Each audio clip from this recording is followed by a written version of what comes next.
and my father's name is Paul A. Utes. My father, I was first of all raised in Kwajalein Marshall Islands in the South Pacific from the age of 5 through 7th grade. My father was relocated from that military installation to Nellis Air Force Base, where he continued to serve out his career. He had always informed our family that he was an optical engineer and worked on at range 61 and range 62, which is a non-secure range north of Tonopah, Nevada. My father would leave every morning at about 4:30, 4:45, and come home very late at night, about 7:30, 8 o'clock. So I really didn't have much interaction with him growing up.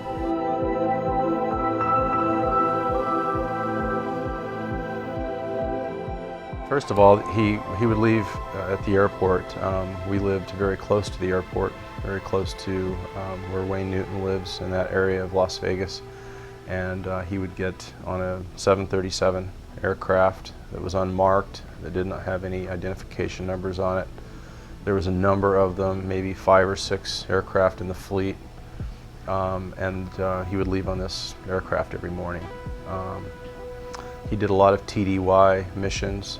And you would fly from where to where? From, this is real detailed. Sure, no problem. From Las Vegas to Area 51. Which is also known as Dreamland. Also, there was a number of different people. One of the people that I like to mention was my father's boss. His name was Tom Hamilton. He was on Kwajalein Missile Range, and most of the people that were in the group at the missile range transferred to this particular area of the country. My father basically very conservative. I was raised a Republican. I was very active in the LDS Church growing up. Can you say what that is? Most people don't know what that stands for. The Mormon Church, or Latter-day Saints Church, which is a very conservative. Usually, most people that are in the church are Republican-based, and we basically. My father was very conservative in his nature. He would bring a lot of equipment home from time to time. We'd keep it in the garage, and then it would disappear. He would take it back to wherever he was. This whole story really begins when, after he retired, and this was in 1993. I was working in an export business and was going back and forth between San Francisco area and Munich, Germany. And my father and I hooked up over there, and it was one of the first times that I really ever had the opportunity to interact with him and to converse with him. And we sat in a beer garden in Munich, and he basically had been withholding a tremendous amount of truths, and he had come to a point where he wanted to share with me a little bit more about himself and who he was, because he felt that he had neglected me growing up, and he had told me that he had worked at a secure installation, and as I queried him further, he talked about that he was given different technologies that were given from universities. That's what his explanation was, and that he and his team were to recreate the technologies or adapt them in certain ways. The project that he had worked on, he had been working on it for a number of years, like 5 or 6 or 7 years, and it concluded when they had tested a device that was supposed to be a new type of energy source direction. And they had taken it out into the range. And it had literally blown up when they tried to activate it, and they tried to turn it on.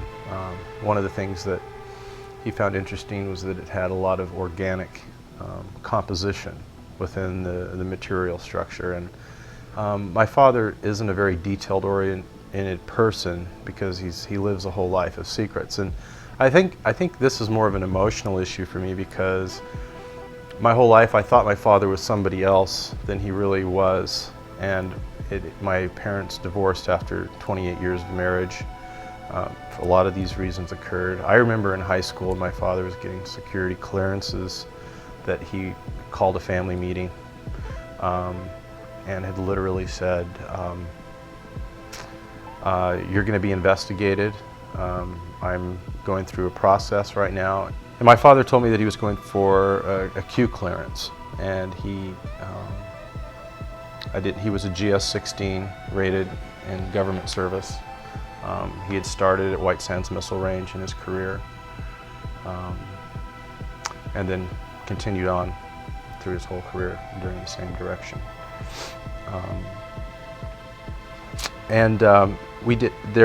My mother was working as a legal secretary at the time, and there was people that were following us from our house that were not even trying to be secret about it. They were just kind of like in unmarked police vehicles and cars like that, and we didn't really think anything of it because, you know, my dad told us that that's what was going to happen, and that was something that was a little bit unusual that it occurred. And then there had been some other things that had occurred with Tom Hamilton. I didn't make the connection, nor did I see Tom Hamilton for years. And when I was in high school, we were finishing up a baseball game, and my father had stopped, said I wanted to go. He says I want to go see a friend, and we pulled into a bar, and we went into the bar, and my father doesn't drink or anything like this, and I guess he felt I was old enough to go in, but when I went inside there was Tom Hamilton that I hadn't seen since I was 5 or 6 years old, and that's when the first connection was made that Tom was still acting as my father's boss, and Tom had a severe drinking problem. He was a very heavy alcoholic, and I even remember that as a kid.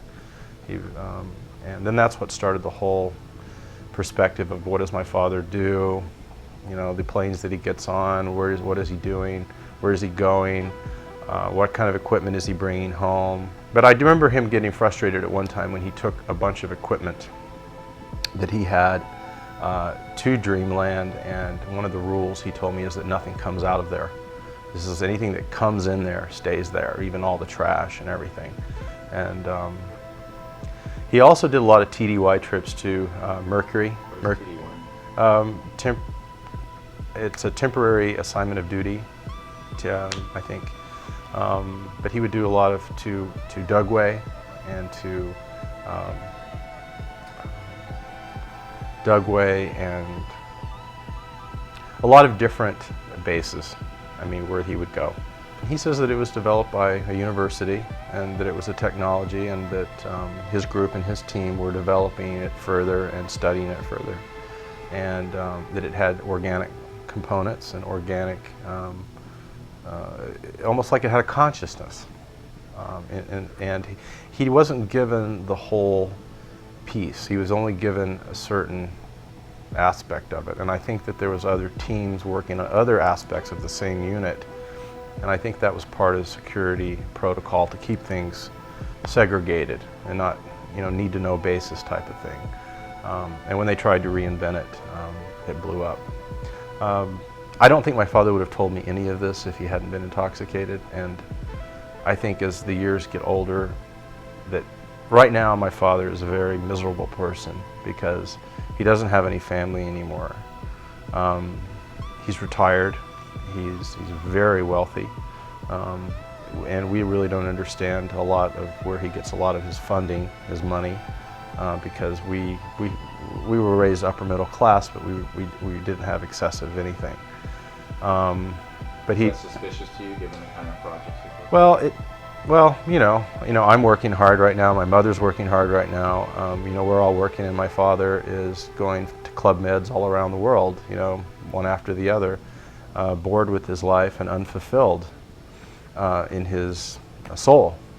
I think there's so much withholding issues that he has dealt with in this area that it's really clouded his vision. Oh, the government has lots of secrets, and I realized that. We knew everything on the missile range. We had everything we could think of. I mean, abundance of everything. But it was also the years of. I want to tell another story that is very poignant, and I think I'm just remembering this now, and that is that we were watching TV, and this is when the stealth bomber had come out, and my father got up out of his chair, and it was the news, and he made a phone call, and a few minutes later he was picked up in front of the house, and he said he'd be back in a few days. That's what he told us, and he left. And when he came back, he had said that President Carter had taken some highly secretive information regarding the stealth technology and released it to the media for the purpose of creating a political agenda for himself and other people. But what had happened is that they were trying to figure out where the leak had occurred, and my father was a suspect in that, and there were some other people that were as well. And that was, I was in 11th grade when that occurred, and that was very, very interesting.